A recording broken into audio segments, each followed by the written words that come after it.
என்னை வெல்ல நினைக்கிறாய். என்னை வெல்ல உன்னால் முடியுமா? நிச்சயமாக முடியாது.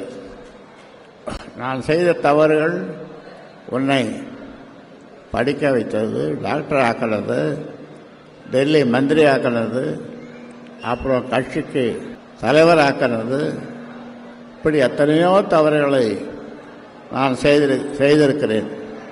ஆனால் இப்பொழுது நீ என்னோடு மோத நினைக்கிறாய்.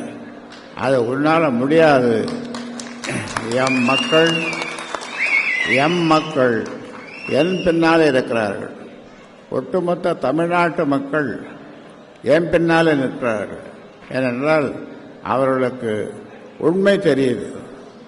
உண்மை என்னவென்றால் புரிகிறது. எனக்கு உடல்நிலை சரியில்லை என்று ஒரு ஆஞ்சியோகிராம் ஒரு டெஸ்ட் பண்ணுறதுக்காக அப்போலோ மருத்துவமனைக்கு போனேன். என்னை பார்ப்பதற்கு 81 பேர் நம்ம கட்சிக்காரங்க இல்லை, 81 பேர் எல்லா கட்சியைச் சேர்ந்தவர்கள், எல்லா சமூகத்தைச் சேர்ந்தவர்கள், எல்லா தரப்பினரும் தலைவர்களும் வந்து என்னை பார்த்தார்கள். இதிலிருந்து இவன் நீ வந்து கீழே வந்து டாக்டர்கிட்ட கேட்டுட்டு நீ கிளம்பிட்ட. ஆக உன்னை பற்றி அப்பொழுதுதான் இந்த உலகம் சரியாக உன்னை புரிந்து கொண்டது.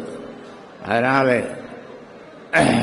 இந்த மக்களை, தமிழ் மக்களை, வன்னிய மக்களை இனி யாரும் ஏமாற்ற முடியாது என்பதை இந்த நேரத்தில் சொல்லிக்கொள்ள விரும்புகின்றேன்.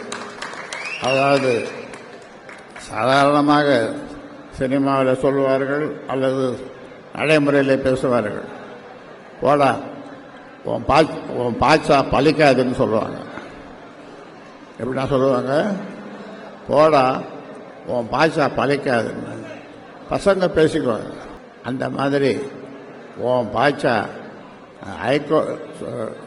டெல்லி தேர்தல் கமிஷன், தலைமை தேர்தல் கமிஷன் கிட்ட நீ அங்கே போனாலும் நீ வெற்றி பெறலாம்.